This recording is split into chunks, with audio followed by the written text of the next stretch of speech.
إن الحمد لله نحمده ونستعينه ونستغفره ونعوذ بالله من شرور أنفسنا ومن سيئات أعمالنا من يهده الله فلا مضل له ومن يضلل فلا هادي له وأشهد أن لا إله إلا الله وحده لا شريك له وأشهد أن محمدا عبده ورسوله يا أيها الذين آمنوا اتقوا الله حق تقاته ولا تموتن إلا وأنتم مسلمون يا أيها الناس اتقوا ربكم الذي خلقكم من نفس واحدة وخلق منها زوجها وبث منهما رجالا كثيرا ونساء واتقوا الله الذي تساءلون به والأرحام إن الله كان عليكم رقيبا يا أيها الذين آمنوا اتقوا الله وقولوا قولا سديدا يصلح لكم أعمالكم ويغفر لكم ذنوبكم ومن يطع الله ورسوله فقد فاز فوزا عظيما وإن خير الكلام كلام الله وخير الهدي هدي محمد صلى الله عليه وسلم وإن شر الأمور محدثاتها وكل محدثة بدعة وكل بدعة ضلالة وكل ضلالة في النار أما بعد. Donc aujourd'hui on commence le cours numéro 14 et on est dans le hadith numéro 4 dans l'explication des 40 hadiths de l'imam al-Nawawi, al-Arba'un al-Nawawiyah. Et ce hadith, il est rapporté selon Abu Abdurrahman, Abdullah ibn Mas'ud, radiyallahu anhu. Donc on va lire le hadith ensemble en arabe, puis on va le traduire, puis on va lire le sharh après.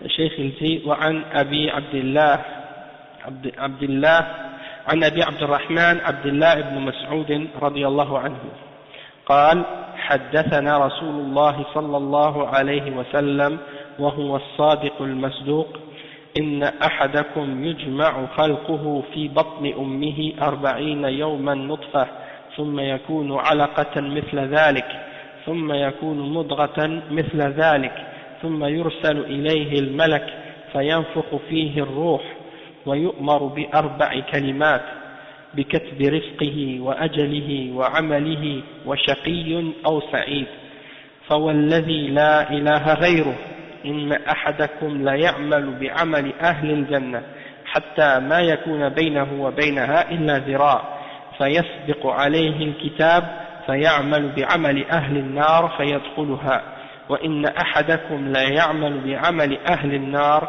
حتى ما يكون بينه وبينها إلا ذراع فيسبق عليه الكتاب فيعمل بعمل أهل الجنة فيدخلها رواه البخاري.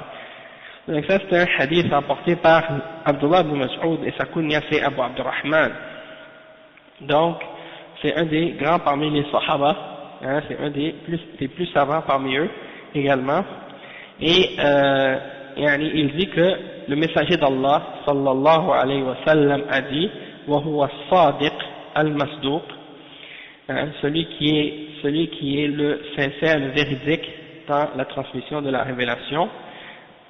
Et il dit que la création de l'un d'entre nous dans le ventre de sa mère, elle est rassemblée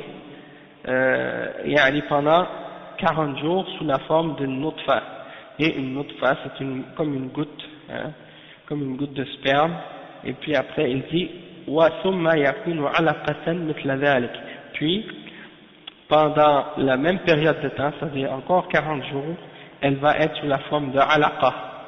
Ok, c'est, j'ai oublié la traduction à ce sujet-là, mais on va revenir lorsqu'on va arriver à, c'est comme un caillot de sang, c'est ça la traduction que les ulama ont donnée à ce sujet-là, un caillot de sang. ثم يكون مضغة مثل ذلك. Puis après, il se transforme en mudra, c'est un petit morceau de chair. Ça c'est dans un autre 40 jours encore, dans le ventre de la femme. Puis à partir de, maintenant ça fait 120 jours, après les 120 jours, c'est-à-dire après les 4 premiers mois, Allah subhanahu wa ta'ala envoie un ange. Et cet ange, il est chargé de souffler dans le fœtus, de souffler l'âme à l'intérieur. Oui, c'est possible qu'on a déjà parlé de ça. Salam alaykum wa rahmatullah. Non, c'est bien possible qu'on ait déjà parlé de ça. Oui, mais là c'est le hadith qui parle de ça, c'est celui-là. Peut-être qu'on en a parlé déjà, mais on n'a pas mentionné, on ne mentionnait pas ce hadith-là au complet. Salam alaykum. Donc il dit, non ça va, et donc il dit, Donc l'ange elle vient, elle souffle l'âme dans le fœtus, et là, cet ange-là, il écrit 4 paroles, ou 4 choses sur ce fœtus. Il écrit son risque, c'est-à-dire qu'est-ce qu'il va avoir comme subsistance, qu'est-ce qu'il va avoir comme argent, comme nourriture, comme qu'est-ce qu'il va boire, etc. Tout ce qu'il va avoir dans sa vie, qu'est-ce qu'il va faire comme action, est-ce qu'il va être heureux ou malheureux. Tout ça, c'est écrit à ce moment-là par l'ange, riche ou pauvre, etc. Tout ce qu'il va avoir dans cette dunya et sa destination, tout ça c'est mentionné, c'est écrit. Il dit par celui que rien ne mérite d'être adoré en dehors de lui. Donc le prophète sallallahu alayhi wa sallam, il jure par Allah subhanahu wa ta'ala que l'un d'entre vous, il fait les actions des gens du paradis, jusqu'à ce qu'il ne reste entre lui et le paradis que une distance très courte. Puis, ce qui a été écrit pour lui prend le devant, puis il commence à faire les actions des gens de l'enfer, puis il rentre en enfer. Puis l'un d'entre vous fait les actions des gens de l'enfer, jusqu'à ce qu'il ne reste entre lui et l'enfer qu'une courte distance. Puis il commence, c'est-à-dire qu'est-ce qui a été écrit pour lui prend le devant, puis il commence à faire les actions des gens du paradis, puis finalement il rentre au paradis. Et ça c'est rapporté par Al-Bukhari. Donc c'est un hadith authentique. Maintenant le Cheikh Al-Fawzan explique ce hadith. Il dit قال ابن مسعود رضي الله عنه قال عبد الله بن مسعود رضي الله عنه حدثنا رسول الله صلى الله عليه وسلم وهو الصادق المصدوق إن أحدكم يجمع خلقه في بطن أمه، يعني يجمع لأن المولود يتكون من ماءين، ماء الرجل وماء المرأة. وقال تعالى إنا خلقنا الإنسان من نطفة أمشاج يعني مختلطة، يقول جل وعلا يخرج من بين الصلب والترائب، أي صلب الرجل وترائب المرأة، فالمولود يخلق من الماءين، ماء الرجل وماء المرأة. Donc, il commence à expliquer le hadith en disant que l'un d'entre vous, le messager d'Allah, sallallahu alayhi wa sallam,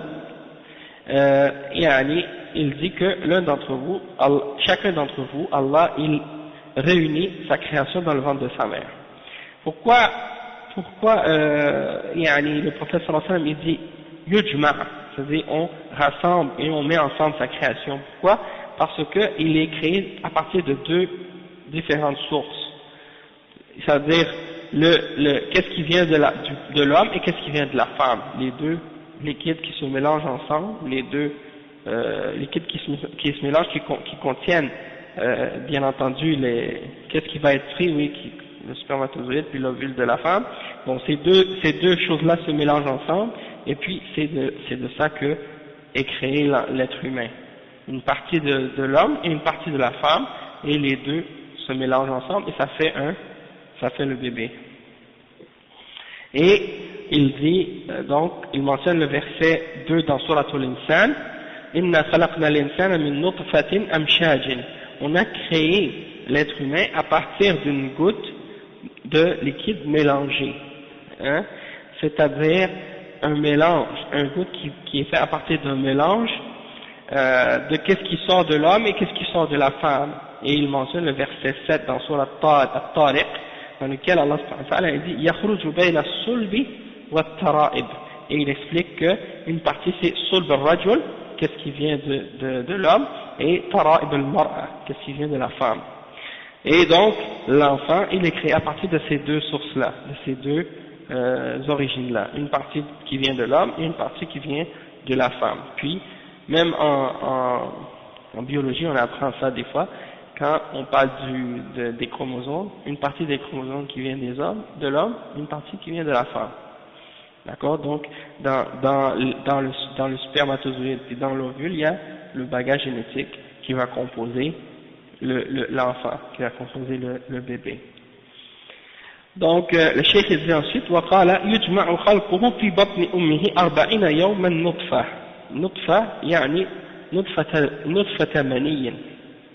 C'est-à-dire l'être humain il est créé dans le ventre de on réunit sa création dans le ventre de la mère pendant 40 jours à la base une goutte de sperme, ok, une goutte de sperme.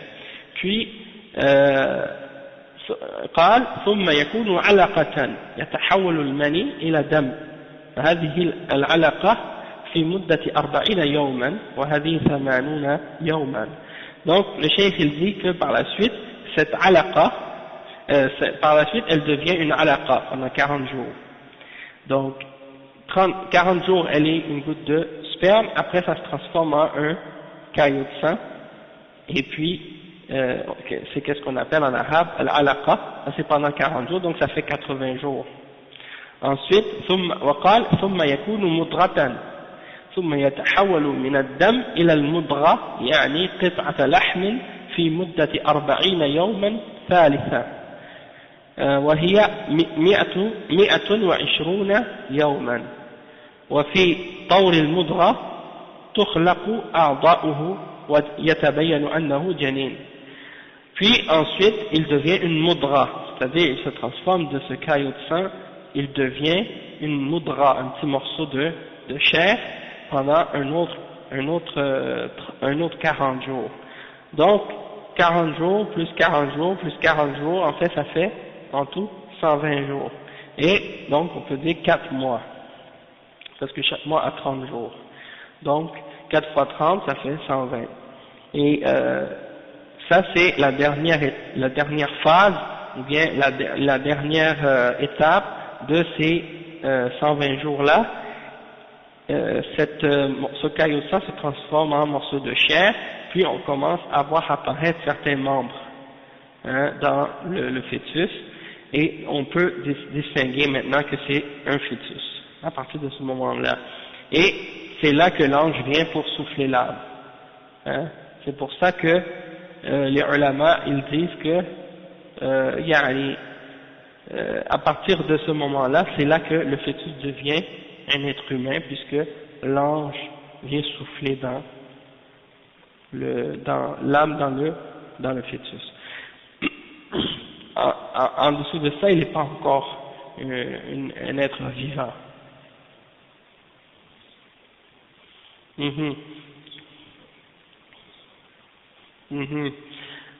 C'est ça.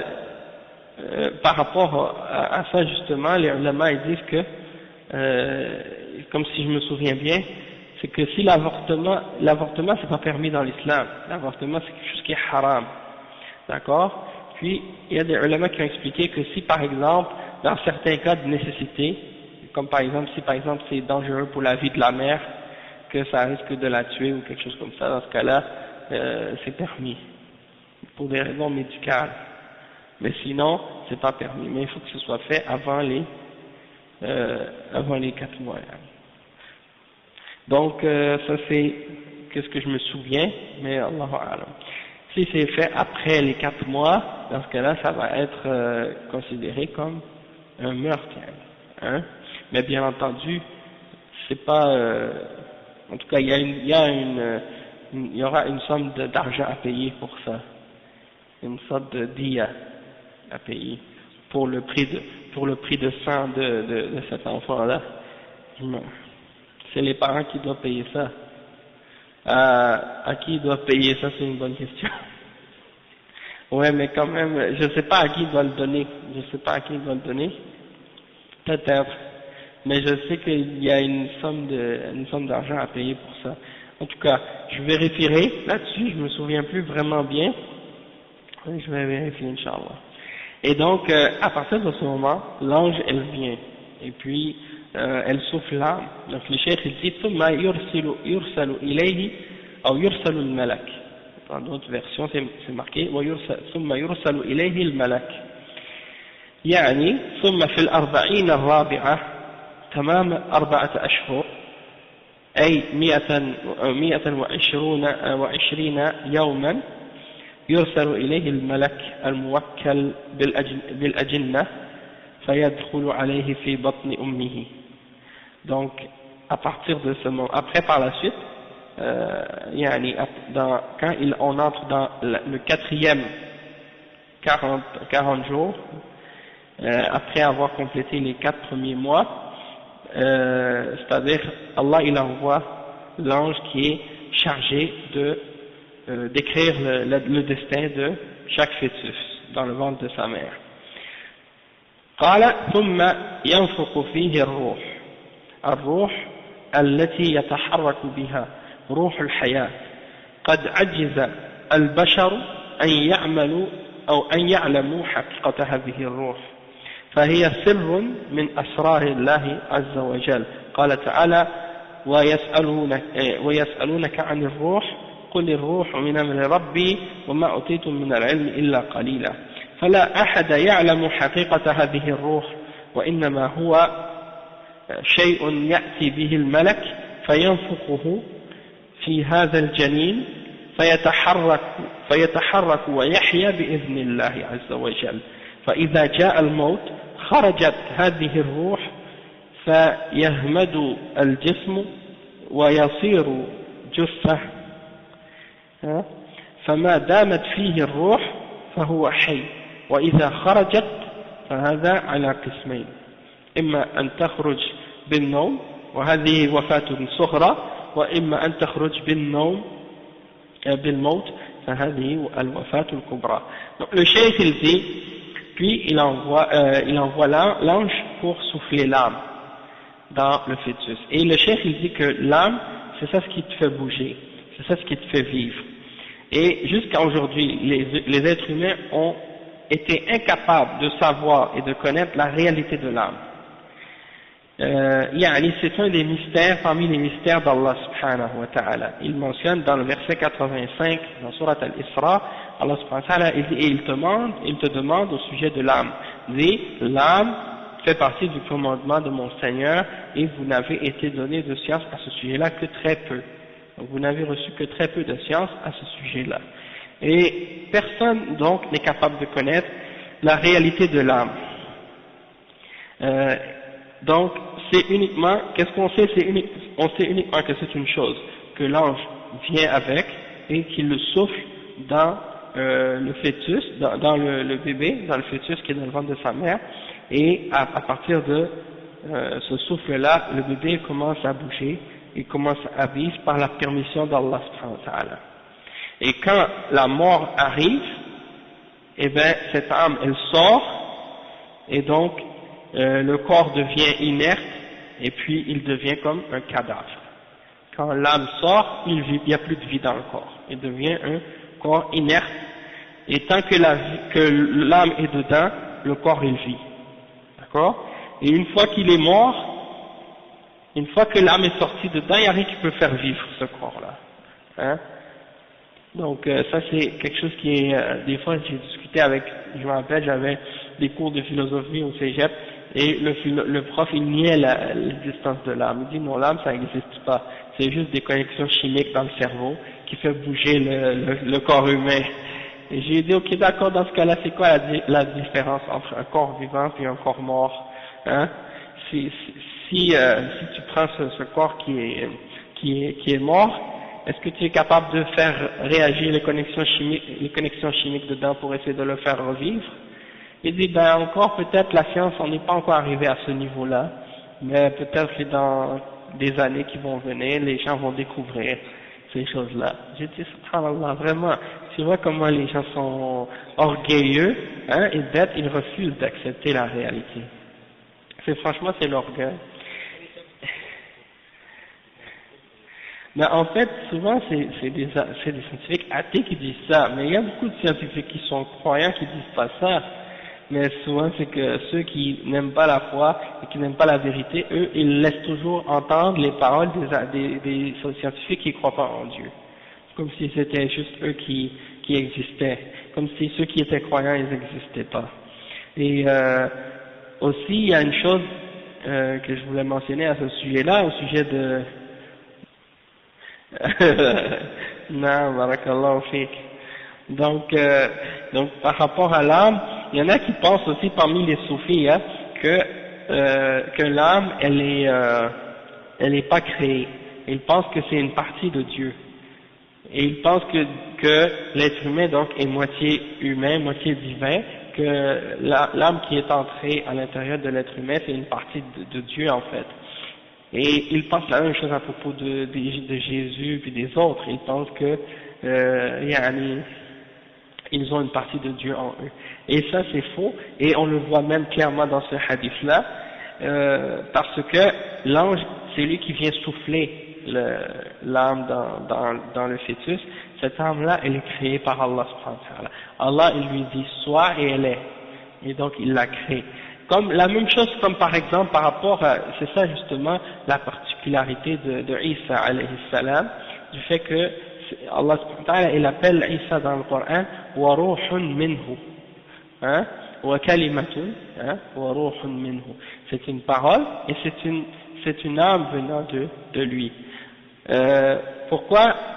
Parce que cette âme-là, Allah l'a créée par le verbe impératif soit et il fut. Et c'est pour ça qu'on dit que c'est une parole et que c'est une âme créée par Allah. Allah subhanahu wa ta'ala, il mentionne que c'est une âme d'Allah pour l'honorer, cette âme-là. Pas parce que c'est ça, pas parce que c'est une partie de lui-même, mais c'est pour l'honorer et montrer qu'elle a une importance, parce que c'est l'âme de son prophète qu'il a envoyé pour souffler en Isa alayhi salam.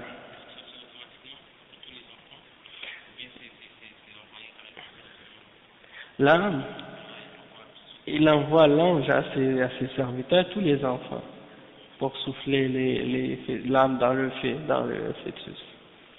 Non. Donc c'est comme ça. Et qu'est-ce qu'il dit ensuite? Le cheikh, il dit que l'âme, quand elle sort, c'est de deux catégories. Soit qu'elle sort au moment du sommeil, quand tu dors, et ça c'est la petite mort, et soit qu'elle sort complètement, et ça c'est au moment de la mort, ça c'est la grande mort. Donc il y a la petite mort quand tu dors, et la grande mort, ça c'est quand tu meurs complètement. Donc le cheikh il mentionne un verset dans le Coran, dans verset 60 dans Surat Al-An'am, قال تعالى هو الذي يتوفاك وهو الذي يتوفاكم بالليل ويعلم ما جرحتم بالنهار ثم يبعثكم فيه هذا النوم وهو الوفاة الصغرى وقال توفته رسلنا هذه الوفاة الكبرى رسلنا يعني ملائكة الموت. Donc il dit, et c'est lui, c'est-à-dire Allah subhanahu wa ta'ala, qui prend vos âmes durant la nuit, et il sait ce que vous faites durant le jour, et il va vous ressusciter, il va vous faire ressusciter. C'est ça, elle prend nos âmes, donc, puis quand tu te réveilles, il le remet. Et même dans le verset dans Subhanallah, alhamdulillah alladhi ahyana ba'da ma amatana wa ilayhi an-nushur. Ouais, louange à celui qui nous a fait revivre après qu'il nous a fait mourir, et c'est vers lui qu'on sera rassemblés.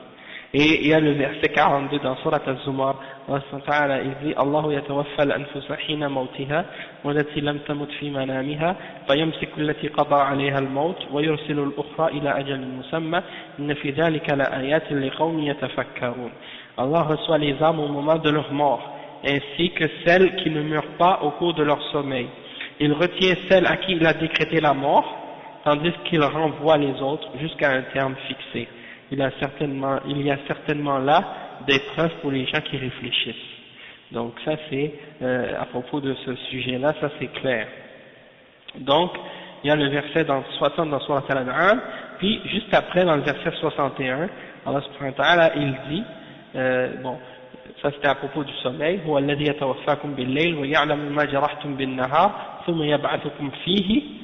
Et puis ça c'est la petite mort, puis le verset qui suit par la suite, tawaffathu rusuluna, nos messagers prennent leur âme, et ça c'est la grande mort, c'est-à-dire la mort qui est finale, et rusuluna dans le verset c'est nos messagers, c'est-à-dire les anges de la mort.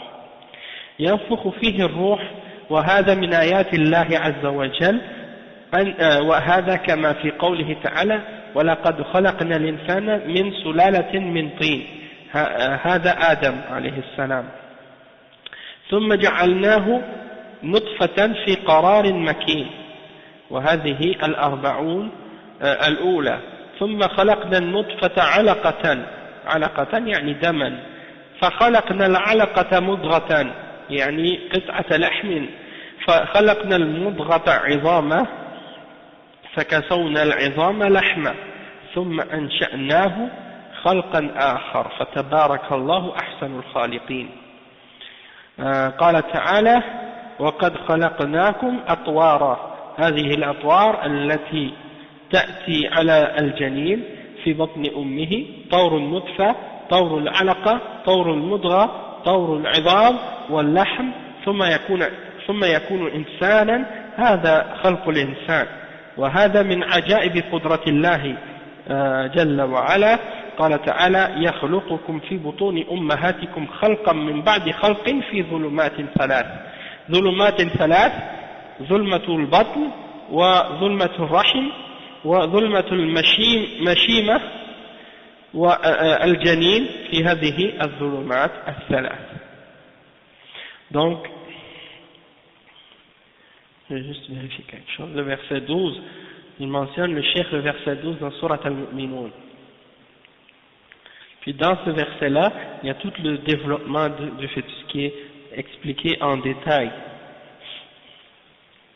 Bon, il dit que, bon, le prophète sallallahu alayhi wa sallam il dit dans le hadith, puis il souffle à l'intérieur, il souffle l'âme dans le fœtus, l'ange souffle l'âme dans le fœtus. Ça fait partie des signes d'Allah subhanahu wa ta'ala, comme Allah subhanahu wa ta'ala dit dans le verset 12 dans Surat al-Mu'minun, à propos de Adam, en premier, il dit nous avons certes créé l'homme d'un extrait d'argile. Un extrait d'argile, c'est-à-dire de la terre, à la base. Donc Adam, alayhi salam, il était créé de terre, il n'est pas créé de sperme, il est créé à la base de la terre. Puis, ensuite, dans le verset 13, puis nous en fîmes une goutte de sperme dans un reposoir solide. Puis le verset 14, comme le cheikh il dit donc, nutfa, ça c'est les 4 premiers jours. Puis ensuite, thumma khalaqna nutfata alaqa. Puis nous en fîmes une goutte de sperme dans un reposoir solide. Ensuite, nous avons fait du sperme une adhérence. Qu'est-ce qu'ils ont appelé l'adhérence? C'est al-alaqa. C'est le caillot de sang.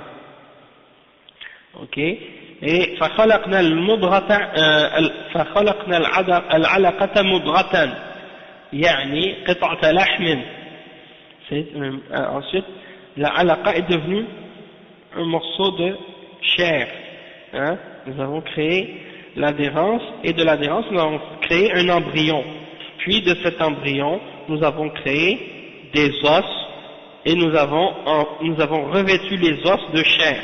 Et ensuite, nous l'avons transformé en une toute autre création. Gloire à Allah, le meilleur des créateurs. Donc, c'est ça que le cheikh explique ici. Et il mentionne ensuite le verset 14 dans Surat Nuh. Allah subhanahu wa ta'ala dit وَقَدْ خَلَقَكُمْ أَطْوَارًا.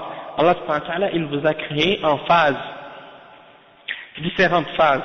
Et donc les différentes phases qui sont chez le fœtus, dans le ventre de sa mère, la phase de la nutfa, puis de alaqa, puis de la mudra, puis ensuite les os et la chair qui sont créés par la suite. Donc ça c'est la création de l'être humain, et ça fait partie des choses qui éblouissent les gens, parmi les grandes créations d'Allah subhanahu wa ta'ala. Et le cheikh il dit قال تعالى يخلقكم في بطون أمهاتكم خلقا من بعد خلق في ظلمات ثلاث. Ça c'est dans le verset dans Surat Az-Zumar encore. Il vous a créé dans le ventre de vos mères, création après création, dans 3 ténèbres. Fi zulumatin thalath. Donc le cheikh il explique que les 3 ténèbres, c'est premièrement le ventre, ça c'est les premiers ténèbres, ensuite la matrice, hein. Puis le troisième c'est le placenta. Donc ça c'est les trois ténèbres, d'accord, le ventre, l'utérus, puis le placenta qui enveloppe le bébé. Donc ça c'est les trois ténèbres. Vous voyez comment Allah subhanahu wa ta'ala il décrit ces choses-là. Puis ensuite le cheikh il dit قال ثم قال ويؤمر بأربع كلمات ثم بعد نفخ الروح فيه يؤمر الملك بكتب أربع كلمات فيكتب كتابة خاصة بهذا الجنين وهناك كتابة عامة لجميع الخلق وهذه في اللوح المحفوظ أما هذه فهي كتابة خاصة لكل جنين وهي منقولة من اللوح المحفوظ وليست كتابة جديدة. Le cheikh il dit puis ensuite l'ange est ordonné d'écrire 4 choses et c'est-à-dire qu'après avoir soufflé l'âme, l'ange est ordonné d'écrire 4 choses et ces 4 choses sont particulières à ce fœtus-là. Il y a une écriture dans la destinée qui a rapport avec toute la création complète, ça c'est dans la table préservée, Al-Lawh al-Mahfouz. Toutefois, cette écriture-là qui est écrite pour le fœtus, ça c'est particulier au fœtus seulement. Et ça c'est en fait, le cheikh il dit que ça c'est une information qui est disons, non, ça c'est une information qui est tirée des tables préservées et qui est transcrite dans disons, dans le fœtus, dans l'écriture qui est écrite sur le fœtus. C'est-à-dire que c'est pas une nouvelle écriture, c'est la même écriture mais qui est transposée pour le fœtus. D'accord? Donc c'est comme si Allah subhanahu wa ta'ala dans les tables préservées, il a écrit le destin de l'univers entier, de toutes les créations, puis là il envoie l'ange pour écrire la destinée particulière de ce fœtus-là qui est tirée de la table préservée pour ce fœtus. L'information de la table préservée pour ce fœtus. Non, il n'a pas mentionné un nom spécial ou spécifique pour cet ange-là. Non. Et le cheikh dit ensuite وقال بكتب رزقه وأجله وعمله وشقي أو سعيد فلا يخرج الرزق عن هذه الكتابة وليس للإنسان إلا ما كتب له ولا يأخذ من العمر في الدنيا إلا ما كتب له من العمر ولا يعمل شيئا من خير أو شر إلا بموجب ما كتب عليه وهو ميسر له فلا يكون شقيا أو سعيدا إلا بحسب ما كتب له في اللوح المحفوظ وفي بطن أمه. Le cheikh il dit que ensuite l'ange, donc ces 4 choses que l'ange est ordonné d'écrire, c'est d'écrire son risque, son terme, c'est-à-dire combien de temps il va vivre, et ses actions, et est-ce qu'il va être heureux ou malheureux. Ça c'est les 4 choses qu'il est ordonné d'écrire. Et il dit, il n'y a rien qui sort de ta subsistance. Dans ce qui est écrit, il n'y a rien qui sort, c'est-à-dire ta subsistance ne sortira pas de ce qui est écrit. Tu auras uniquement ce qui a été écrit pour toi. Et tu ne vas pas vivre plus que ce qui a été écrit pour toi dans cette dunya. Et tu ne vas pas non plus faire une action, soit de bien ou de mal, excepté par rapport à ce qui a été écrit pour toi dans ce livre-là, et chacun sera facilité pour ce pourquoi il a été créé. Et donc, il ne sera malheureux ou heureux ou malheureux que selon ce qui a été écrit pour lui dans la table préservée et dans ce qui a été écrit aussi dans le ventre de sa mère. Et le cheikh dit هذا قلم القضاء والقدر يجري على العباد والله جل وعلا قدر لكل أحد من الشقاوة والسعادة ما يكون العبد سببا فيه فإن فعل الخير يسره الله للخلق وإن فعل الشر يسره الله فإن فعل الخير يسره الله للخير وإن فعل الشر يسره الله للشر قال تعالى فأما من أعطى واتقى وصدق بالحسنى فسنيسره لليسرى فالقدر من عند الله والسبب من عند العبد قال وأما من بخل واستغنى وكذب بالحسنى فسنيسره للعسرى فيكون العبد سببا في شقائه أو سعادته بحسب أعماله ومقاصده والله تعالى يقدر على العبد بحسب ما يفعله العبد وما يقصده.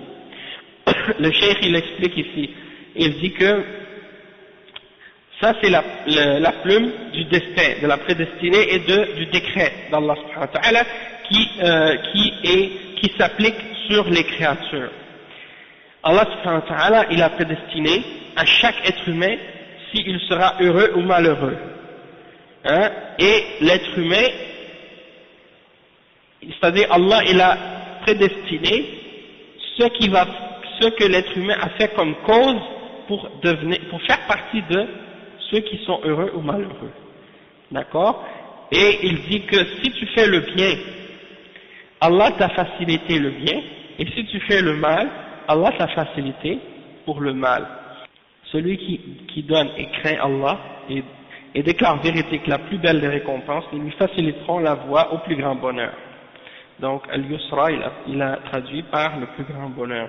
Quant à celui qui est avare et qui se dispense d'Allah et de son adoration, et qui traite de mensonge la plus belle récompense, Allah lui facilitera la voie vers la plus grande difficulté, c'est-à-dire pour l'enfer.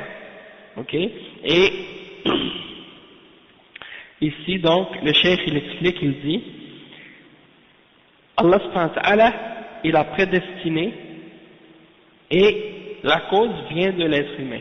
Allah subhanahu wa ta'ala, il a prédestiné qu'est-ce qui va t'arriver et les causes, ça vient de toi, ce que tu fais.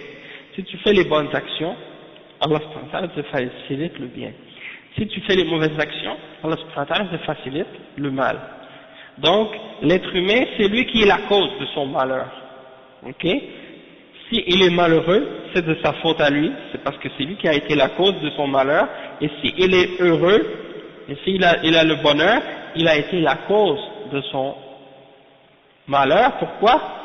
Parce que s'il a été heureux, il est la cause de son bonheur, et s'il a été malheureux, il est lui-même la cause de son malheur. Pourquoi? Parce que c'est selon ses actions et ses intentions, selon les actions qu'il a faites et selon les intentions qu'il a eues.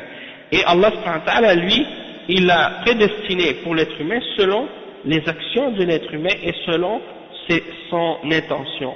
Le cheikh dit وهذا هو الجمع بين الأمرين أن الأعمال بقدر الله وأنها بفعل العبد فالعبد سبب وذلك لأن المجنون وغير العاقل والمكره والناسي لا يؤاخذ لأنه غير عن غير قصد وليس هذا من كسبه ولا من عمله وإنما يؤاخذ البالغ العاقل المدرك لأنه هو الذي يجني على نفسه أو يجني لها فإما أن يجني لها خيرا وإما أن يجني لها عليها شرا وإما أن يجني عليها شرا. Il dit donc c'est comme ça qu'on doit réunir les deux affaires, les deux choses, la prédestination puis les actions que tu fais. Le cheikh il dit les actions que tu fais sont prédestinées par Allah subhanahu wa ta'ala et elles sont les actions de l'homme. Allah les a prédestinées, mais elles sont faites par l'être humain. Et l'être humain, il est la cause. L'être humain, il est la cause.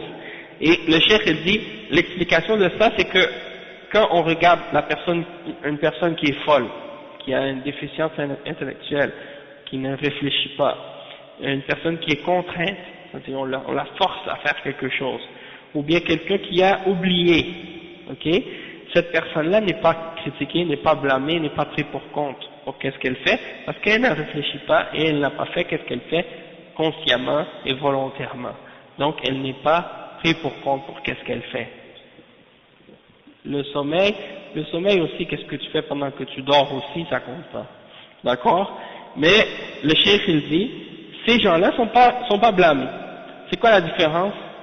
entre quelqu'un qui est fou ou quelqu'un qui est inconscient ou quelqu'un qui est contraint et une personne qui n'est pas contrainte ou qui n'est pas folle ou qui n'est pas inconsciente. La différence, c'est ça. Ou bien un enfant aussi. L'enfant, il fait des choses, il ne réfléchit pas. Hein. Tu vas le voir même parfois, il va peut-être traverser la rue, il va même pas regarder. Parce que il n'est pas conscient, il ne réfléchit pas. Hein. Donc ça, c'est la preuve. Et l'être humain, qui est intelligent, qui a toute sa raison, qui est pubère, qui a atteint l'âge de raison, et qui comprend qu'est-ce qui se passe autour de lui, qui a toute sa capacité intellectuelle, celui-là, quand il fait quelque chose, il le fait avec conscience et il fait une action qui est réfléchie, et donc lui, il est pris pour compte pour qu'est-ce qu'il fait, il est responsable. Tandis que la personne qui est folle ou qui est contrainte ou autre, celle-là, elle n'est pas prise pour compte pour qu'est-ce qu'elle fait. Ça prouve qu'on a une liberté, ça prouve qu'on a un choix, ça prouve qu'on a une capacité de faire ce qu'on veut.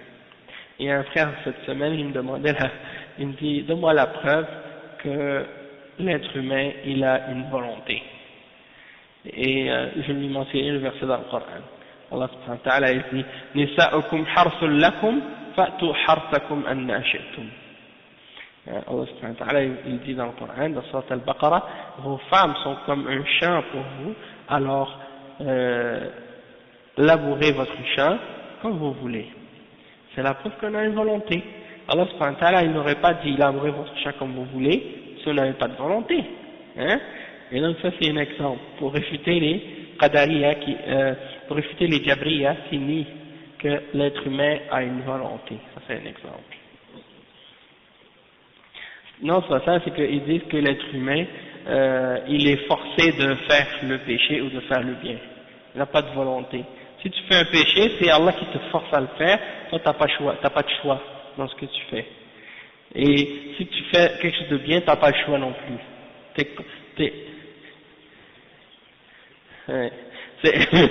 Ouais, c'est ça. Exactement. C'est comme si par exemple je te donne un coup de poing, et puis là tu me dis ah, pourquoi tu me frappes? Et là je te dis non, c'est pas moi, c'est Allah qui me force. C'est pas vrai. Tout le monde sait que c'est faux parce que tu as réfléchi, t'as la capacité de te retenir, de pas le faire. Et puisque tu l'as fait, tu es responsable. Ça ne peut pas blâmer Allah subhanahu wa ta'ala du mal que tu fais, tu vois. Et Omar ibn Khattab, oui, là-dessus, elle est célèbre. Hein, quand quelqu'un a volé, il l'a attrapé, la personne a dit non, mais j'ai volé par la volonté d'Allah. Et il dit moi je vais te couper la main par la permission d'Allah. Hein? Ça c'est la bonne réponse à ces gens-là. Tu peux pas dire à quelqu'un par exemple bon je vais prendre l'argent dans ta poche et puis tu te dis non c'est pas moi qui a voulu faire ça, c'est Allah qui m'a fait que j'ai fait ça, c'est prédestiné, c'est qadar. Non, ça c'est pas une excuse, tu comprends?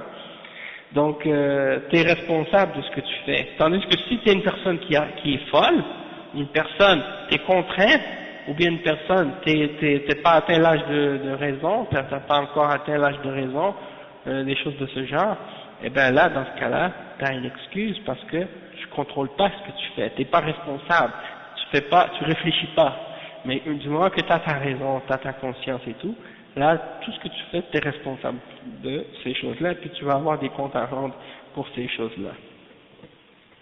Donc, si le cheikh il dit, si tu fais du mal, eh ben, tu vas récolter le mal, puis si tu fais du bien, tu vas récolter le bien selon ce que tu as fait, et c'est toi la cause là-dedans. D'accord? C'est pas Allah subhanahu wa ta'ala qui te force à le faire, et que tu peux dire que j'ai pas de volonté ou de choix.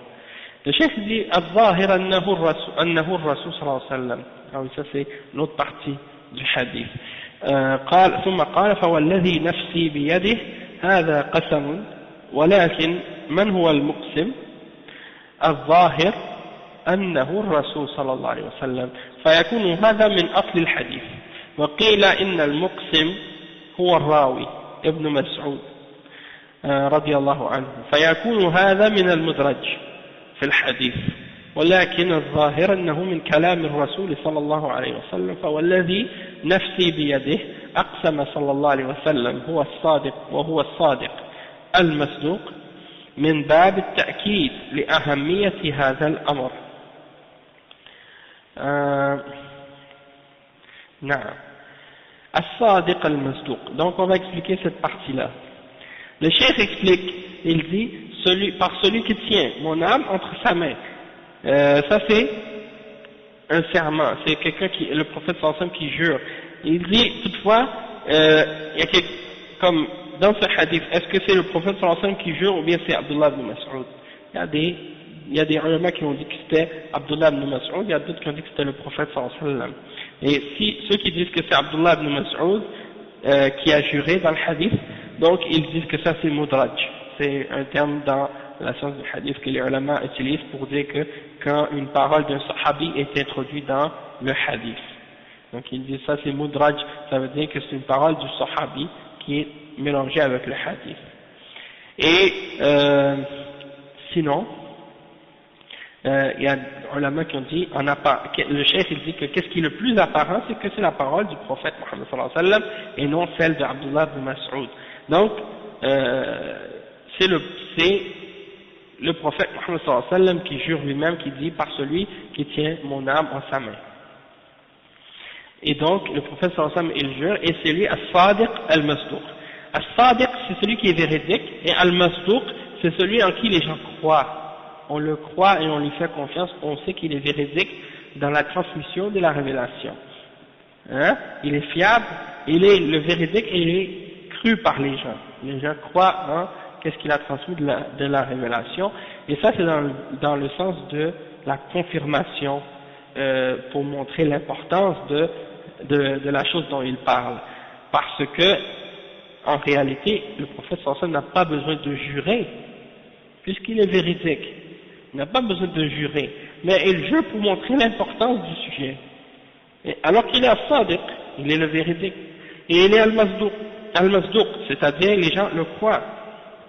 Donc il n'a aucun besoin de jurer.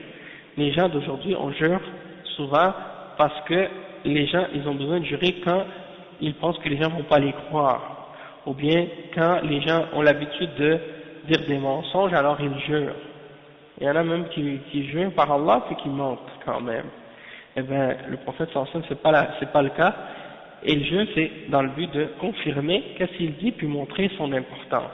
Et il dit, قال إن أحدكم لا يعمل بعمل أهل الجنة حتى ما يكون بينه وبينها إلا ذراع فيسبق عليه الكتاب يعني الذي قدر له أي كتب عليه فيعمل بعمل أهل النار فصار هو السبب إذ هو الذي عمل فيدخلها.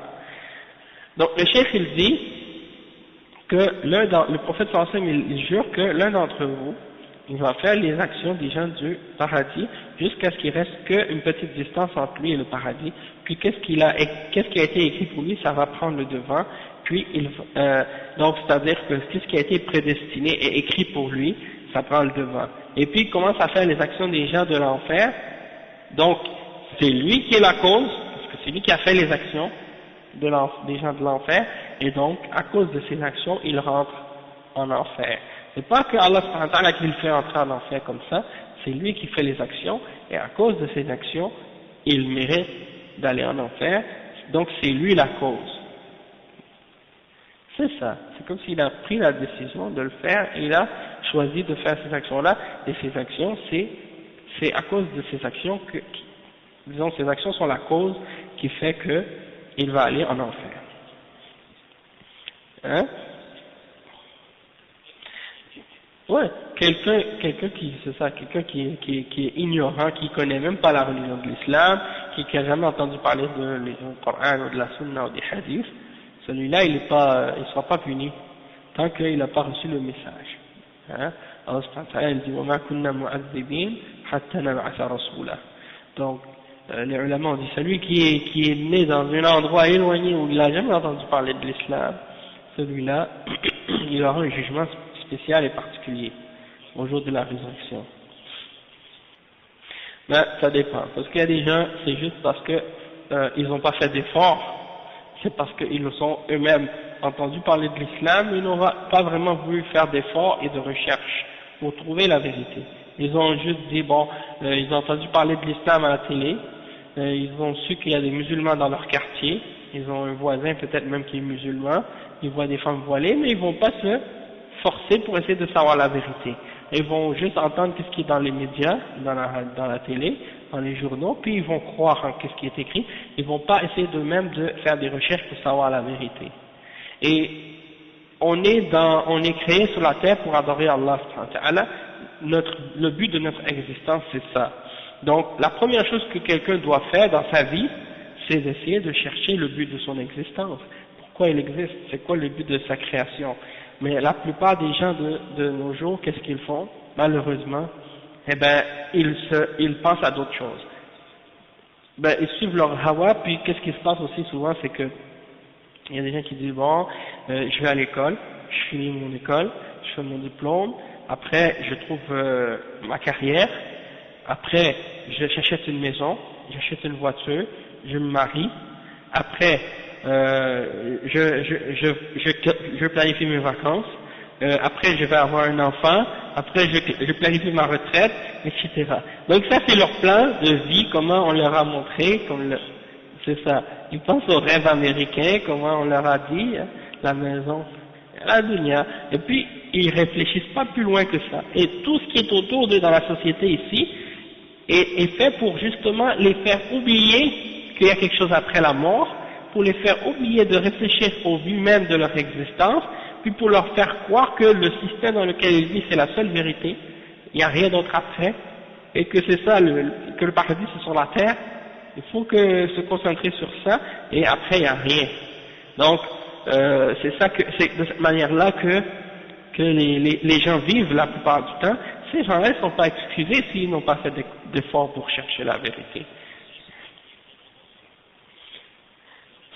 C'est ça. Celui qui est excusé, c'est celui qui n'a pas de choix, celui qui ne peut pas savoir la vérité d'aucune façon. Mais celui qui a la bibliothèque en face de chez toi, dans cette bibliothèque-là, il y a des livres sur l'islam, il y a même des traductions du Coran, il y a des mosquées au coin des rues, il y a la télévision, il y a tout. Donc les gens, ils ont plus d'excuses à notre époque. Oui, exactement. Ouais, exactement. Et il y a des gens ici, subhanallah, ils connaissent des choses sur des religions que personne ne connaît dans le monde. Ils suivent des croyances barbares, hein. Chaque jour, hein, aujourd'hui on est passé hier on est passé dans le métro, près de chez moi, tu vois les Krishna qui sont assis là. C'est des convertis, c'est pas des gens qui viennent de l'Inde, c'est des gens qui sont convertis à la religion des Krishna, oui, des Québécois. Et ils s'assoient dans le métro avec la guitare, les cymbales, les tambours et tout. Et puis ils chantent, non c'est ça le yoga, eux c'est Krishna, ils chantent du début à la fin, la chanson c'est ça la parole, hein, Krishna Krishna, Hare Krishna, hein, et c'est pour dire comment quelqu'un il va aller chercher cette religion-là qui est tellement barbare, et c'est des gens qui adorent des idoles, des statues, des images, et ils se basent sur ça, hein, des choses vraiment insensées. Et j'ai discuté avec certains d'entre eux parfois, je leur ai parlé, et puis vraiment tu vois que c'est des gens qui ne réfléchissent pas. Tu vois, donc c'est pour dire, si ces gens-là sont capables de trouver ça et de suivre ces choses-là, eh bien c'est parce qu'ils n'ont pas fait l'effort pour vraiment comprendre la réalité. Il y en a un une fois qui est venu à la mosquée, je me rappelle, pour discuter, puis commencer à parler de l'hindouisme et de toutes ces choses-là. Et moi à la mosquée il venait pour s'enseigner, mais en même temps il discutait, puis il dit, ouais, l'hindouisme et tout, ça c'est une bonne religion, hein. Je lui ai dit, oui, mais c'est des gens qui adorent des idoles. Il dit, oui, mais vous regardez juste ça. Il faut regarder aussi les autres choses. Mais moi, je lui ai dit, si ça c'est pas bon, le reste c'est pas bon. Tu vois, parce que c'est la base. Si qu'est-ce que tu adores c'est faux, alors le reste de la religion elle est fausse. Alors vous allez commencer à étudier tout, chaque détail, chaque petit point, hein, que peut-être qu'il y a des bonnes choses dedans, oui. Oui, c'est ça. Déjà, même lui, il le sait peut-être que ces bonnes choses-là. Même il y en a qui le disent. Toutes les religions sont bonnes. Il y en a qui disent ça. Mais toutes les religions enseignent de faire le bien. Hein? Donc, il ne faut pas faire de différence. Non, nous on dit oui, il faut faire une différence, même si toutes ces religions-là, soi-disant, enseignent de faire le bien. La base, si ce que tu adores c'est faux, le reste c'est faux. Hein? C'est ça le problème. Si toi tu me dis, si tu me dis, tu as une religion, ça s'appelle, je sais pas, n'importe quel nom là, que tu peux sortir comme Krishna ou autre. Tu me dis, c'est les mêmes enseignements que l'islam. La même chose. Sauf que on n'adore pas Allah, on adore Krishna, un être humain. Hein? Ça, c'est le shirk. Donc, même si tu fais toutes les choses que les musulmans font, au nom de, qu'est-ce que tu fais? Tout le reste, tout ça, c'est bâtil. Hein? C'est comme ça. Donc, il faut que les gens fassent des efforts pour connaître la vérité, et s'ils s'éloignent de la vérité, ils n'ont pas d'excuse pour suivre l'égarement qu'ils suivent s'ils font que suivre leur passion, etc. Et le cheikh il dit ensuite, et là on parle bien entendu de ces gens-là on vit autour d'eux, et de toute façon aussi c'est de notre responsabilité à nous les musulmans de leur faire la da'wah et de leur transmettre la connaissance qu'on a de l'islam, si on est capable de leur expliquer c'est quoi l'islam et tout. Et ça, les musulmans, on a vraiment négligé là-dessus. Parce qu'il y a même des musulmans qui sont contre cette idée-là. Ils disent non, il faut juste faire la da'wah par notre comportement et par notre attitude. Il ne faut pas parler. Ça c'est eux qu'est-ce qu'ils disent ça. Faire la da'wah sans parler. Probablement parce que, pourquoi qu'est-ce qu'ils disent ça? Pourquoi ils disent ça? Parce que ils savent que les gens ne savent pas et ils ne veulent pas enseigner aux gens. Alors au lieu de leur apprendre l'islam et les fondements de l'islam, ils leur disent faites pas de da'wah, parlez pas avec les gens parce que vous allez dire n'importe quoi, donc faites juste la da'wah par votre comportement. Et nous on dit non, le comportement oui c'est important, ça fait partie de la da'wah, mais il faut aussi qu'il y ait avec ce comportement-là des connaissances et des explications qui sont données pour expliquer, clarifier aux gens les enseignements et la vérité. Parce que le prophète Mohammed sallallahu alayhi wa sallam, il n'est pas juste resté là à Mecca et dire aux gens regardez mon comportement. Non, il a aussi dit aux gens dites la ilaha illallah et adorez pas les idoles et adorez Allah seul et leur expliquer les futilités. Oui, il n'est pas juste rester assis comme ça et juste à faire des bons comportements. Et eux les gens d'aujourd'hui, parmi certains groupes, ils ne se basent que sur ça. C'est-à-dire, il faut montrer le bon comportement. Donc, ils s'imaginent des choses comme ça, juste par rapport à des choses matérielles. Ouais. Il y en a un dans une mosquée, il faisait une khutbah l'autre jour, il disait, l'ambulance est venue l'autre fois, et puis c'était tellement bloqué le stationnement, l'ambulance ne pouvait même pas rentrer pour prendre la personne qui avait un malaise. Donc il a dit maintenant les kuffars sont plus en train de pratiquer l'islam que nous, parce qu'ils sont plus organisés. Donc c'est comme si pour eux l'islam c'est d'être organisé, que si t'es un mushrik kafir, t'adores autre que Allah, ou bien tu rejettes la foi, mais que tu es organisé, tu es plus musulman qu'un musulman qui dit la ilaha illallah, qui fait la salat et qui n'est pas organisé selon eux. Exactement ça. Et en plus c'est sa sadaqa, déjà qu'il n'est pas musulman, sa sadaqa elle n'a pas de valeur. Les musulmans voient juste l'action à l'extérieur, ils ne savent même pas pourquoi les gens font ça. Hein? Et les gens, c'est vrai, subhanallah, les gens ici sont très sensibles. S'ils voient quelqu'un dans la rue qui est malade, qui a un problème, ils lui donnent de l'argent. Mais pourquoi? Pas pour Allah. Hein? Parce qu'il a pitié, parce qu'il se sent mal ou des choses comme ça, c'est naturel. Il est gêné ou il a honte de ne pas donner. Mais la réalité, c'est que le musulman, quand il le fait, s'il le fait pour Allah, il est récompensé, il fait le bien, et ça c'est quelque chose qui fait partie de l'islam et on est ordonné de faire ça en tant que musulman. Mais si le kafir il le fait et que le musulman il le fait pas, ça ne veut pas dire que le kafir est meilleur que le musulman, puisque déjà à la base, si son action n'est pas faite sur le tawhid, eh bien elle ne sera pas acceptée d'Allah. Mais ça c'est des choses que j'ai remarquées beaucoup en Afrique. les gens, ils viennent avec de l'aide, des subventions, des trucs comme ça, des pays occidentaux, puis ils viennent avec le christianisme aussi, comment on appelle, missionnaires et tout. Subhanallah. Moi, je vais te dire franchement, j'ai rencontré un monsieur dans l'avion quand je m'en allais au Mali.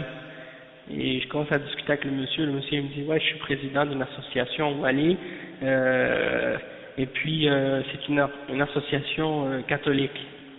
J'ai dit subhanallah, et j'ai dit vous êtes catholique ou musulman? Il dit moi je suis musulman, mais je suis président d'une association catholique, et puis on fait des conférences un peu partout dans le monde. J'ai dit Allah al-Musta'an. Donc c'est pour voir à quel point des fois les gens ils n'ont pas d'aqidah, alors ils font n'importe quoi, ils prennent de l'argent des kuffars, et puis tout le monde qui vient avec de l'argent, il leur ouvre les bras, mais ils n'essaient pas de distinguer est-ce que c'est la vérité ou est-ce que c'est un mensonge. Donc il faut faire attention à ça. Allah al-Musta'an.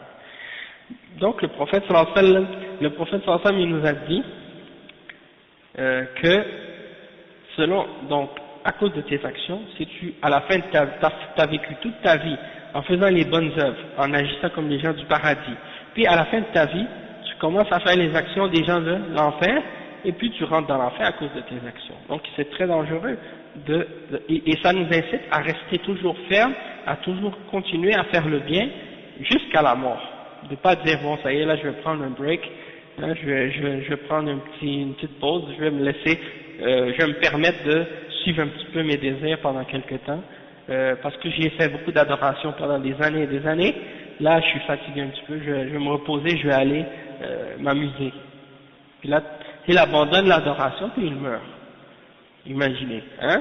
Et le contraire aussi, le cheikh il dit waqal, le prophète sallallahu alayhi wa sallam il a dit وَإِنَّ أَحَدَكُمْ لَيَعْمَلُ بِعَمَلِ أَهْلِ النَّارِ حَتَّى مَا يَكُونَ بَيْنَهُ وَبَيْنَهَا إِلَّا ذِرَاعٌ فيسبق عليه الكتاب فيعمل بعمل أهل النار فيدخلها فهذا يدل على أن الأعمال بالخواتيم وأن المعتبر ما يموت عليه الإنسان من خير أو شر فلو أنه أفنى عمره بالطاعة ثم ارتد في آخر حياته إلى الكفر صار من أهل النار والعياذ بالله أو ظل على إسلامه لكنه عمل عملا يوجب دخوله ولم يكفر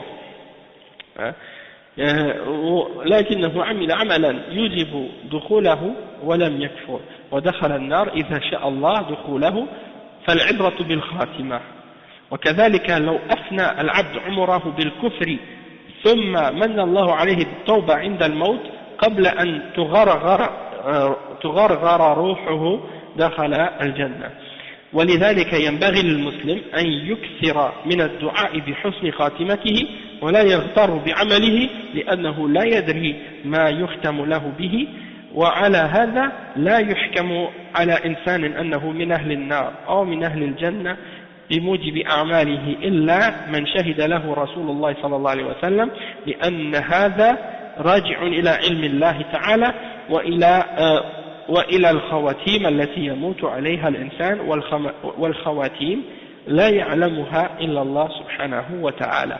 Donc le cheikh il dit, pour terminer, il dit que donc quelqu'un va faire les actions des gens de l'enfer pendant toute sa vie, jusqu'à ce qu'il reste qu'une petite distance entre lui et l'enfer.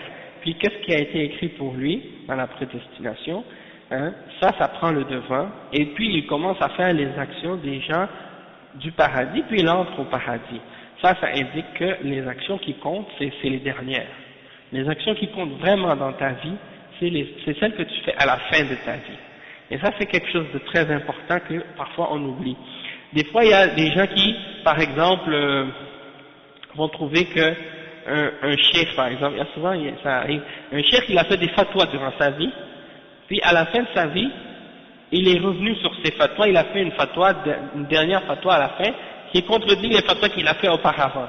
Donc, il y en a parmi les gens de bid'a qui essaient de justifier en prenant des anciennes fatwas de ce cheikh pour dire, ah oui, mais regardez, le cheikh bin Baz ou le cheikh ibn Uthaymin, qu'est-ce qu'il a dit?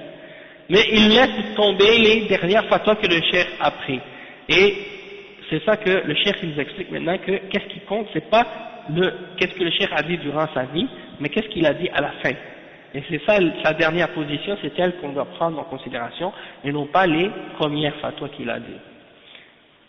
Exactement, il faut prendre en considération qu'est-ce qu'il a dit à la fin, et non pas qu'est-ce qu'il a dit au début, parce que quelqu'un peut revenir sur une erreur qu'il a faite et confirmer la vérité. Et souvent, c'est ça que les gens de bid'a font, ils prennent des fatwas anciennes et ils les ramènent comme si c'était la position du cheikh, alors que le cheikh est revenu de cette position-là. Et donc, qu'est-ce qui compte sur une personne, c'est qu'est-ce qu'il a fait à la fin de sa vie. Il y a des gens, par exemple, toute leur vie, ils ont défendu la vérité, puis à la fin de leur vie, ils ont dévié. Il y en a d'autres, c'est le contraire. Toute leur vie, ils étaient dans le mensonge, puis à la fin de leur vie, ils sont revenus à la vérité. Même si la personne a vécu 50 ans dans le mensonge, puis à la fin de la vie, il est revenu à l'islam, puis il a défendu la vérité, cette personne-là, c'est considéré comme quelqu'un qui était sur la vérité. Et juste pour donner un exemple, il y en a un comme ça, qui était dans l'égarement, dans le kufr, dans la mécréance, et il a quitté un groupe dans lequel il était. Il est rentré dans l'islam. Maintenant, le groupe qui le suivait, le groupe dans lequel il était avant, il y en a qui continuent à suivre ce groupe-là encore aujourd'hui. Et ils disent, ouais, mais c'est pas grave, il est resté juste 2 ans dans l'islam qu'il a accepté à la fin, mais tout ce qu'il a fait auparavant, il était avec la secte dans laquelle on suit nous, comme ils disent eux. Donc ça, c'est la preuve que, qu'est-ce qu'il a fait? Il est resté plus longtemps dans le mensonge, donc c'est une preuve que on doit le prendre comme étant quelqu'un qui était sur le mensonge et non pas qui était sur la vérité. C'est-à-dire que eux, ils ne prennent pas en considération qu'est-ce que la personne a fait à la fin de sa vie, mais ils regardent la durée ou la longueur de temps, combien de temps quelqu'un est resté dans quelque chose. Pour dire, bon, si quelqu'un est resté 50 ans dans quelque chose, puis 2 ans ou 10 ans dans une autre chose, dans la vérité ou dans l'islam, donc, tandis qu'il est plus longtemps dans le kufr, donc on va apprendre que c'est un kafir, ou que c'était quelqu'un qui n'était pas dans l'islam. Mais bien entendu, ça n'a pas rapport avec la longueur ou la durée de temps, ça a rapport avec qu'est-ce que tu as fait en dernier, à la fin. Et c'est ça qui est important. La mort, personne ne peut savoir quand elle arrive. Personne ne peut savoir quand la mort va venir. Donc si quelqu'un, il pense qu'il a le temps, puis qu'il est jeune, il profite de la vie, parce qu'il y en a beaucoup de jeunes, non seulement les jeunes qui pensent ça, même leurs parents pensent comme ça. C'est-à-dire, leurs parents, s'ils voient ces jeunes musulmans-là qui font la prière, qui vont à la mosquée, qui commencent à pratiquer l'islam, leurs parents vont leur dire, mais non, t'es jeune, pourquoi tu prends ça relax, amuse-toi, pourquoi tu veux pratiquer la religion? Parce que tu vois, le problème c'est pas les jeunes, le problème c'est les parents des jeunes, comment les jeunes pensent. Si la jeune fille, elle est encore une adolescente, elle commence à porter le djilbab, puis elle se voile, puis tout, la mère, elle va lui dire à sa fille, ah mais non, laisse-toi, montre-toi pour que, peut-être elle va s'énerver contre sa fille, elle va dire, moi j'ai honte, t'es une jeune femme, t'es belle, montre-toi pour que tu vas avoir des hommes qui vont vouloir se marier avec toi, profite de la vie, et des choses de ce genre. Donc c'est ça le problème. Et donc, il faut prendre en considération, comme on dit, qu'est-ce que tu fais avant de mourir, et tu sais pas quand tu vas mourir, donc ça veut dire, prends pas ça à la légère, ne dis pas j'ai le temps, hein, puis que je vais me repentir après. L'islam c'est pas une religion pour les vieux, comme certains qui s'imaginent dans certains pays musulmans. Il y a des gens qui pensent que l'islam, la religion, c'est une religion pour les vieux, et que les jeunes, eux, c'est pas pour eux la religion c'est pour les vieux seulement. Oui, c'est ça. On voit ça dans certains pays, même en Europe et dans les pays musulmans, parfois. La mosquée c'est pour les vieux, la religion c'est pour les vieux, et tout c'est pour les vieux et les vieilles. Mais des fois c'est les vieux qui critiquent les jeunes quand les jeunes commencent à pratiquer, ils disent mais vous voulez nous montrer la religion, nous on connaît mieux que vous. Alors que parfois ces jeunes-là, ils ont appris mieux que les personnes âgées.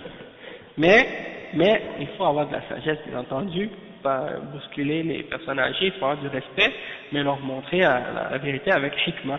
Mais pourquoi? C'est parce que c'est cette mentalité-là qui est en train de faire beaucoup de mal aux musulmans, que l'islam c'est pour les vieux, puis que les jeunes, eux, ils peuvent faire n'importe quoi, que c'est pas important pour eux de pratiquer.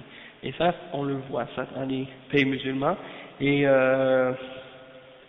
alhamdulillah, il y a beaucoup de jeunes maintenant qui reviennent à la mosquée, commencent à pratiquer la religion, commencent à étudier la religion, puis on voit ça de plus en plus partout, et alhamdulillah, ça c'est un bien. Donc, tu vois des jeunes femmes par exemple, qui marchent avec leur mère dans la rue. La jeune fille, elle marche avec sa mère. Sa mère, elle a un foulard, elle a le djilbab traditionnel et tout, la robe traditionnelle et tout. Mais la jeune fille, elle marche dans la rue presque nue. Donc tu dis, mais où est-ce qu'elle est la raison et la logique de cette mère? Elle voit pas que sa fille marche à moitié nue dans la rue, et elle porte le voile, puis elle pense pas que de dire à sa fille, habille-toi, comment j'ai honte de te voir marcher dans la rue comme ça? Même pas. Ce réflexe-là vient même pas dans son esprit, parce que la plupart de ces musulmans-là, ils n'ont pas été éduqués avec le principe d'ordonner le bien et d'interdire le mal. Ils ont été éduqués de dire, ça c'est la modernité, ça c'est maintenant c'est les jeunes, la nouvelle génération, c'est les jeunes, la liberté, et puis j'étais allé manger dans un restaurant dernièrement, et il y a justement une femme là qui parlait, vendredi passé, c'est-à-dire avant-hier. La femme, elle commence à parler, la femme c'est une musulmane, d'un pays musulman, elle dit, ah oui, t'as vu qu'est-ce que les Afghans, qu'est-ce qu'ils ont fait, là, l'homme qui a tué ses 4 filles, je sais pas quoi, elle dit, c'est quoi ça, ils font des crimes d'honneur. Moi j'ai dit ça n'a rien à voir avec l'islam. Il dit, pourquoi vous critiquez de cette manière, comme si c'était quelque chose de la religion? Elle dit, ouais, ils veulent que les musulmans, ils veulent forcer les filles à porter le voile et tout. Elle dit, moi quand je vais avoir des filles, si j'ai des filles, je vais les laisser mettre des jeans, je vais les laisser s'habiller comme elles veulent. J'ai dit, et moi si j'ai des filles, je vais les faire se voiler, et puis je vais leur ordonner d'obéir à Allah subhanahu wa ta'ala. C'est pas comme ça qu'est-ce que les médias vous racontent, et vous disent des choses, que vous les croyez, que vous acceptez tout ce qu'ils disent. Parce que c'est des mensonges. Exactement. Si c'est ça. Quand un chrétien il tue sa femme, ses enfants, et puis il tue lui-même après, il y a personne qui va dire ah ça c'est le christianisme. Et ça on a tout le temps, hein. Il y a un moment donné là, je pense que c'est l'année passée, à chaque fois on entend un homme il a tué ses enfants, il a tué sa femme, il a tué sa famille, après il s'est tué après. Il y en a un, il voulait se tuer lui, sa femme et ses enfants. Ils se sont tués, sauf sa femme, elle s'est pas tuée. Donc, elle a été accusée du meurtre des autres. Tu vois? Et donc, il y a plein d'exemples comme ça. Et, ouais. Bon, tu vois? Bon. Et là, quand c'est des musulmans, automatiquement, ils accusent l'islam. Et c'est à cause de la charia et la religion. Et là, il y a l'autre là, Jamila Ben Habib. Elle, c'est celle qui a écrit le livre qui s'appelle Ma vie à contre-courant. Déjà, bon, c'est ça, dans le journal, à la radio, à Dutrisac, à Radio-Canada, elle parle. Elle est mariée avec un journaliste québécois. Cette femme, depuis qu'elle a commencé à écrire son livre, maintenant elle parle dans toutes les chaînes de télévision, dans les chaînes de radio. Chaque fois qu'il y a quelque chose qui se dit au sujet de l'islam, c'est à elle qu'on donne la parole. Oui. Alors qu'elle-même, elle connaît rien de l'islam, mais qu'est-ce qu'elle fait? Elle-même, elle dit, même, je suis pas musulmane. Elle dit, je suis musulmane de culture et je ne crois pas en l'islam. Donc, ça veut dire qu'elle n'est pas musulmane. Mais eux, ils la prennent comme porte-parole de l'islam et tu sens dans sa bouche la haine de l'islam et la haine des musulmans, et elle jette son venin comme ça devant les gens, et elle a l'air d'une... La façon dont elle parle, c'est comme une hystérique, franchement, mais c'est clair que qu'est-ce qu'elle dit, ça fait aucun sens, et elle ne fait que défendre à la télé, je sais pas, à la télé aussi, elle ne fait que parler, de la démocratie, de la laïcité, de l'égalité entre l'homme et la femme et des droits de l'homme. Et pour elle, ça c'est sa religion, et pour elle, ça c'est son Dieu, et l'islam pour eux, ça ne veut rien dire. Et même dans une conférence qu'elle a dit, dans une entrevue qu'elle a fait, à propos d'une jeune fille qui avait été tuée à Toronto, par son père, une jeune fille pakistanaise, elle a dit, qu'est-ce qui va arriver à cette fille-là? Elle est morte maintenant, il n'y a plus rien après.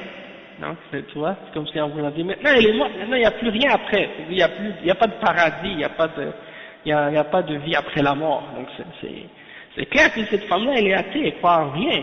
Quelqu'un qui croit un minimum à Dieu, il ne peut jamais dire, ok. Bon, ben, c'est ça qui se passe. Eux, ils veulent avoir un porte-parole qui va répéter aux gens qu'est-ce que eux veulent entendre, et ils ont trouvé ce perroquet qui va répéter ce qu'ils veulent, et là ils sont heureux avec ça. Mais ils vont jamais. Non, c'est pas elle. Mais ils veulent pas faire parler quelqu'un qui est musulman, qui va leur expliquer que nous, les musulmans, on doit croire en tout ce qui est dans le Coran et tout ce qui est dans la Sunna. Même si quelqu'un rejette une lettre dans le Coran, hein, si quelqu'un rejette un mot dans le Coran, il sort de l'islam. Alors que dire de celui qui rejette des principes et des règles et des versets entiers et des hadiths en entier? Donc peu importe qu'est-ce que la personne fait dans toute sa vie, qu'est-ce qui compte, c'est qu'est-ce qu'il fait à la fin. Et si quelqu'un dans toute sa vie il a été croyant, obéissant, et qu'à la fin de sa vie il apostasie et quitte l'islam, il rentre dans le coffre, alors il va faire partie des gens de l'enfer pour l'éternité, tandis que si quelqu'un est resté sur son islam mais qu'il a fait des actions qui lui fait mériter l'enfer sans qu'il ait mécru, donc il va rentrer en enfer si Allah veut le faire rentrer, et puis c'est par rapport à ce qu'il a fait à la fin de sa vie, même s'il ne va pas demeurer éternellement en enfer parce qu'il n'a pas fait le kufr ou le shirk majeur, mais il va quand même entrer en enfer par rapport à des péchés qu'il a fait. Mais bien sûr que c'est pas bon, hein, mais il va sortir à la fin, il ne va pas rester éternellement puisqu'il n'a pas rejeté la foi complètement. Toutefois, et aussi dans l'autre sens, c'est que si quelqu'un il a passé toute sa vie dans le kufr, puis Allah subhanahu wa ta'ala lui a fait la faveur par la suite de se repentir avant la mort, avant que son âme sorte de son corps, hein, il entre au paradis, parce qu'il a cru, il s'est repenti avant de mourir. Et même si c'était 10 minutes avant de mourir et qu'il s'est repenti, il est devenu musulman, il va entrer au paradis, même si la ilaha illallah, Muhammad Rasulullah, il va rentrer au paradis, même s'il a passé toute sa vie dans la mécréance. Et donc c'est important pour le musulman qu'il fasse beaucoup de dua pour demander à Allah de lui donner une bonne fin, et qu'il ne se prenne pas comme si qu'il ne laisse pas les bonnes œuvres qu'il a fait le tromper, pour dire ah moi j'ai fait beaucoup de bonnes œuvres, ça y est je suis épargné, j'ai fait mon hajj, j'ai fait ma prière, j'ai fait mon jeûne, j'ai tout fait ce que j'avais à faire, donc je suis correct, je suis sauvé. Non, tu ne dois pas penser de cette manière-là, parce que tu ne sais pas comment tu vas finir. Et c'est pour ça qu'on ne peut pas juger à propos de quelqu'un puis dire qu'il est dans les gens de l'enfer ou dans les gens du paradis selon ses actions, parce que excepté s'il y a une preuve dans les paroles du prophète sallallahu alayhi wa sallam pour dire que celui-là il est en enfer ou au paradis, parce que ça revient à la connaissance d'Allah subhanahu wa ta'ala, et ça a rapport avec la fin, comment il va finir sa vie. Et personne ne connaît la fin de sa vie excepté Allah subhanahu wa ta'ala. Et donc il ne faut pas commencer à spéculer sur quelqu'un, est-ce qu'il sera au paradis ou en enfer. Mais juste par rapport à qu'est-ce que je disais tout à l'heure, parce que là on a fini l'explication de ce hadith, mais juste par rapport à qu'est-ce que je disais tout à l'heure par rapport à cette histoire de choses là, de la dame qui parlait par rapport au crime d'honneur et tout. Ça c'est comme c'est important de faire comprendre aux musulmans que qu'est-ce que les kuffars disent dans les médias s'ils disent par exemple que les musulmans ils font des crimes d'honneur ou des choses comme ça. Nous on dit qu'est-ce que les musulmans font, ça ne veut pas dire que ça fait partie de l'islam.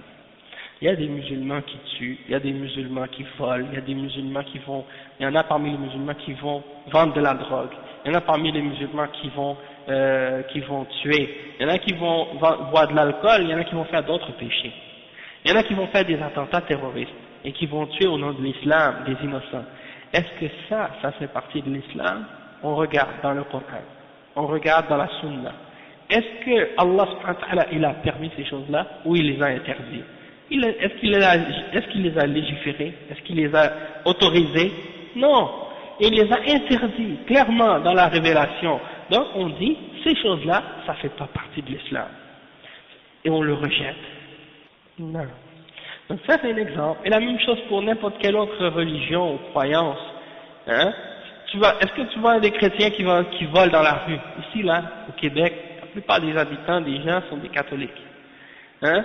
Ils sont tous baptisés et ils sont tous des gens qui confirmés, qui croient, qui disent qu'ils sont catholiques. Eh ben, est-ce que tu vas te baser sur qu'est-ce que tu vois les Québécois, qu'est-ce qu'ils font dans la rue pour savoir qu'est-ce que c'est la religion catholique? Non, parce que sinon tu vas dire que ça c'est une religion de fou. Hein? Eh ben c'est ça. Mais nous on va juger et on va critiquer la religion catholique par rapport aux croyances, par rapport aux livres, par rapport aux enseignements des papes et des prêtres et par rapport au catéchisme, par rapport au concile de Vatican, par rapport à qu'est-ce que les autorités religieuses catholiques ont établi comme étant le dogme et les croyances et les pratiques du catholicisme.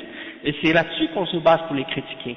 Et non pas sur qu'est-ce que les prêtres font quand ils violent les petits-enfants, ou bien des choses de ce genre. Mais eux, les gens, parmi les gens qui critiquent l'islam, ils n'ont pas l'honnêteté, justement, d'être honnêtes et de juger l'islam par rapport à qu'est-ce que l'islam enseigne réellement, et ils critiquent l'islam par rapport aux agissements incorrects des musulmans. Et par rapport de certains musulmans, oui c'est ça, parce que c'est pas tous les musulmans qui font ça. Et donc ils prennent des actions de qu'est-ce que les musulmans font, puis ils disent regardez l'islam, regardez, c'est une religion qui est mauvaise, c'est une religion qui est comme ci et comme ça. Et ça c'est de la malhonnêteté, c'est de l'amalgame, c'est des mensonges. C'est ça. Mais qu'est-ce qu'il faut faire en fait? Ça c'est notre responsabilité, de faire la da'wa et d'expliquer à ces gens-là, comme il faut, directement, ouvertement, qu'est-ce que c'est l'islam. Et de ne pas mentir non plus, de leur montrer la réalité, de leur expliquer la vérité de l'islam. Parce qu'il y a des groupes, là, parmi les groupes musulmans ici, qui sont venus ici pour justement déformer la réalité de l'islam, et quand ils parlent aux kuffars, ils leur montrent une religion qui n'existe pas.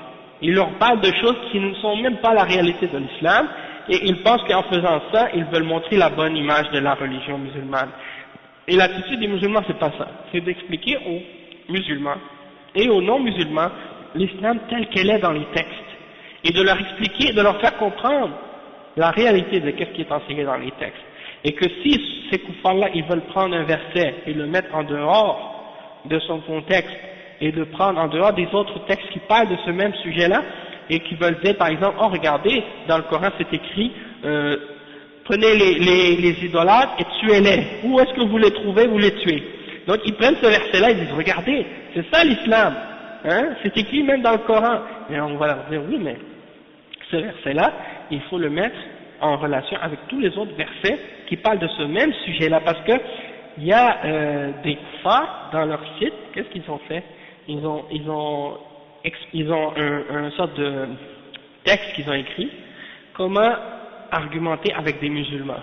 Et puis, dans ce texte-là, ils disent, si vous leur montrez les versets qui parlent du djihad, ils vont vous répondre, ils vont vous dire que, les musulmans vont vous répondre que ça c'est, par exemple, à une certaine époque, ou bien ils vont vous dire qu'il faut comprendre l'arabe pour savoir qu'est-ce que ça veut dire.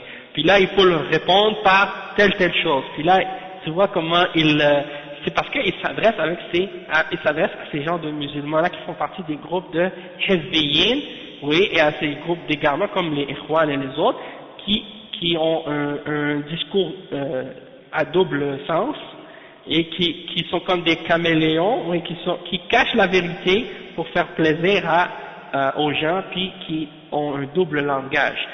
Tandis que lorsqu'ils parlent avec des musulmans salafis, qui sont sur le Coran et la Sunna, eh bien, nous, on les bloque de tous les côtés. Parce que là, ils ne peuvent pas nous accuser de terrorisme ou d'extrémisme, puis ils ne peuvent pas en même temps nous accuser d'avoir un double langage, parce qu'on dit les choses telles qu'elles sont et clairement, et on remet chaque chose à sa place, puis on clarifie la réalité de l'islam, et là, comme ça, ils sont bloqués. Ils ne peuvent plus essayer de nous prendre dans un coin ou nous mettre dans la contradiction ou l'embarras. Donc on leur dit que ça c'est dans un contexte bien spécifique et que ça doit s'appliquer en prenant en considération tous les autres versets et les autres hadiths qui montrent qu'il y a des conditions. Et il y a des façons, il y a des règles pour pouvoir appliquer ces choses-là. Hein, premièrement, bon, on va pas rentrer là-dedans, mais c'est juste pour dire que un verset ne doit pas être pris tout seul, hors de son contexte, et dire je vais l'appliquer tout seul. Tu dois prendre ce verset-là et prendre les autres versets qui sont tous les versets qui parlent du djihad et du combat, et tous les hadiths qui parlent du djihad et du combat, et voir aussi comment les salafs ont compris ces versets-là, comment ils les ont appliqués eux dans leur vie, hein, avec le prophète Mohammed sallallahu alayhi wa sallam, et après la mort du prophète sallallahu alayhi wa sallam. Puis une fois que tu as compris ça, là tu vas leur dire voici, il y a les règles, il y a les conditions, c'est pas n'importe qui, c'est pas n'importe quand, c'est pas n'importe comment, c'est pas n'importe où, c'est pas n'importe, hein, il y a des conditions, il y a des règles, comme le wudu, comme la prière, comme le hajj. Il y a des règles, il y a des conditions, il y a des explications. La même chose pour le djihad. C'est une adoration comme les autres adorations. Tu peux pas la faire comme tu veux, quand tu veux, où tu veux, n'importe comment, n'importe où, n'importe quelle façon. Donc c'est comme ça. Bon, on va s'arrêter ici, Inch'Allah. Subhanakallah wa bihamdika ashhadu an la ilaha illa anta astaghfiruka wa atubu ilayk.